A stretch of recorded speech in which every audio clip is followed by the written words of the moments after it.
മുസ്ലിമീങ്ങളായി ജീവിച്ചു മരിക്കണോ? ഞാൻ അവരോട് പറയുന്നു, നിങ്ങൾ ഇമാമിങ്ങളെ പിന്തുടരണം.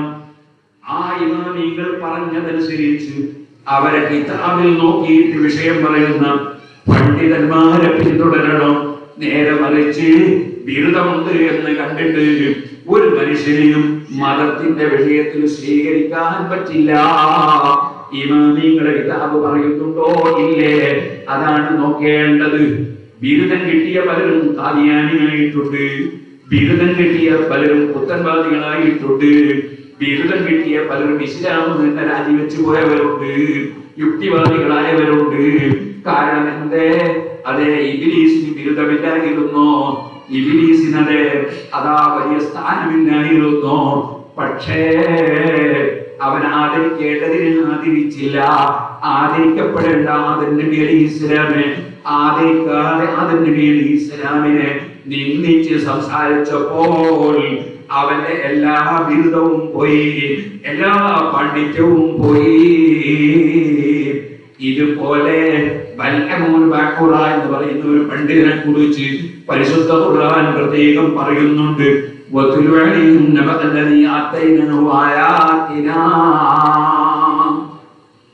വലിയ ദൃഷ്ടാന്തങ്ങൾ നമ്മൾ കൊടുത്ത പണ്ഡിതനാണ് അവൻ. ഖുർആൻ പറയാണ്, അതേ ഏതെങ്കിലും സ്റ്റേജിൽ നിന്ന് കിട്ടുന്ന ബിരുദമല്ല, സർട്ടിഫിക്കറ്റ് അല്ല. പടച്ചവൻ അദ്ദേഹത്തിന്റെ ദുആക്ക് ഉത്തരം കൊടുക്കാറുണ്ട്. അതേപോലെ തന്നെ ഉന്നതമായ പദവി കൊടുത്തിട്ടുണ്ട്. അദ്ദേഹം ചോദിച്ചാലുള്ള ഉത്തരം കൊടുക്കാറുണ്ട്.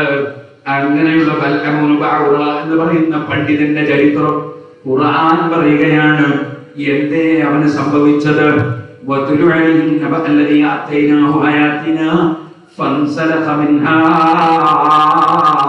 അവൻ അതിൽ നിന്ന് ഊരിക്കളഞ്ഞു. പഠിച്ചതനുസരിച്ചും അറിഞ്ഞതനുസരിച്ചും പ്രവർത്തിക്കുന്നതിന് പകരം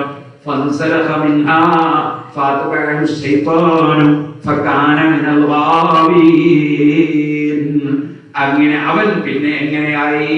പിന്നെ അവനെ പിന്തുടർന്നിട്ടാണ് ശൈത്താൻ നടക്കുന്നത്. അവൻ ശൈത്താനെ പിന്തുടരുന്നതിന് പകരം ശൈത്താൻ തന്നെ അവനെ പിന്തുടരുന്ന വിധത്തിൽ അവനങ്ങ് പിഴച്ചുപോയി. സുബ്ഹാനല്ലാഹ്. എന്തേ കാരണം? മൂസാ നബി അലൈഹിസ്സലാമിനെതിരെ പ്രാർത്ഥിക്കാൻ പണം കണ്ടപ്പോൾ അതിന് മുതിർന്നതാണ്. ചരിത്രം വളരെ വിശാലമായതുകൊണ്ട് സമയക്കുറവുള്ളത് കൊണ്ട് ഞാൻ അതിലേക്ക് കടക്കുന്നില്ല. മൂസാ നബി അലൈഹിസ്സലാത്തു വസ്സലാമിനെതിരെ, അതേ മൂസാ നബിയുടെ കൂടെ ഉള്ളവർക്കെതിരെ പ്രാർത്ഥിക്കാൻ അവനോട് അവന്റെ നാട്ടുകാര് പറഞ്ഞപ്പോ ആദ്യം അവൻ അതിനെ വിസമ്മതിച്ചുവെങ്കിലും അവർ നല്ല പണം കൊണ്ട കൊടുത്തപ്പോൾ, സ്വർണം കൊണ്ട കൊടുത്തപ്പോൾ അത് നഷ്ടപ്പെടുമെന്ന ഭയം വന്നതിനാൽ അവൻ അതിനങ്ങ് തയ്യാറായി. അങ്ങനെ മൂസാ നബി അലൈഹിസ്സലാത്തു വസ്സലാമിനെതിരെ പ്രാർത്ഥിക്കാൻ തുനിഞ്ഞപ്പോൾ അല്ലാഹു പറഞ്ഞു, മസലൂക മസലിൽ കൽബി ഇൻ തഹമില്ലനി യൽഹദ് ഔ തർകുഹു യൽഹദ് ذلك مثل القوم الذين كذبوا بآياتنا فقصص القصص لعلهم يتفكرون. അവൻ നായയെ പോലെ അകപ്പതിച്ചു പോയി നബിയെ. എന്തേ നായയുടെ സ്വഭാവം? നായയുടെ സ്വഭാവം എന്താണ് നമുക്കറിയാം. നല്ല കോഴി, നാടൻ കോഴി, അതേ അറുത്ത് പൊരിച്ച് നല്ല വൃത്തിയിൽ പ്ലേറ്റിലിട്ട് കൊണ്ട് കൊടുത്താൽ ആ നായ തിന്നും. അതേ സമയത്ത് ഒരു സൈക്കിൾ തട്ടിയിട്ട് ചത്ത ആ കോഴി ഒരു ഭാഗത്തേക്ക് നാറിക്കിടക്കുന്നത് കാണുമ്പോ അതും നായ തിന്നുമല്ലോ. അതുപോലെ ഇവൻ ഹലാലും ഹറാമും നോക്കാതെ, ശരിയും തെറ്റും നോക്കാതെ പണം കിട്ടണം എന്ന ഒറ്റ ചിന്തയിൽ അവൻ നായയെ പോലെ അതപ്പതിച്ചു പോയി. അറുത്തതും ചത്തതും തമ്മിൽ വ്യത്യാസമില്ല. അതിന്റെ നാവ് താഴ്ത്തിയിടുന്നത് പോലെ അവന്റെ നാവ് താഴ്ത്തിയിടുന്ന വിധത്തിൽ, എന്തിനും തുനിയുന്ന വിധത്തിൽ അവനായി പോയി. ഇത് ഖുർആൻ എന്തിനാ പറഞ്ഞത്? പണ്ഡിതരായാൽ പോരാ, ആ പണ്ഡിതന്മാർ അല്ലാഹുവിന്റെ ദീന് മുറുകെ പിടിക്കണം, വിശ്വസിക്കേണ്ടത് വിശ്വസിക്കണം, ആദരിക്കേണ്ടതിനെ ആദരിക്കണം, അംഗീകരിക്കേണ്ടതിനെ അംഗീകരിക്കണം, തള്ളിപ്പറയേണ്ടതിനെ തള്ളിപ്പറയണം. ഇല്ലെങ്കിൽ പിന്നെ അവൻ ബൽആമുനെ പോലെയുള്ള പണ്ഡിതനെ അതപ്പതിച്ചു പോവുകയാണ്, ഇബ്ലീസിനെ പോലെ അതപ്പതിച്ചു പോവുകയാണ്, അതുപോലെ ഇബ്നു സഫയെ പോലെ അതപ്പതിച്ചു പോവുകയാണ്. ധാരാളം ചരിത്രങ്ങൾ ആ രംഗത്ത് ഖുർആനും ഹദീസും അതുപോലെ പിൽക്കാല പണ്ഡിതന്മാരും രേഖപ്പെടുത്തിയതുണ്ട്. ഇപ്പോൾ ഞാനതിലേക്ക് കടന്ന് സംസാരിക്കുന്നില്ല.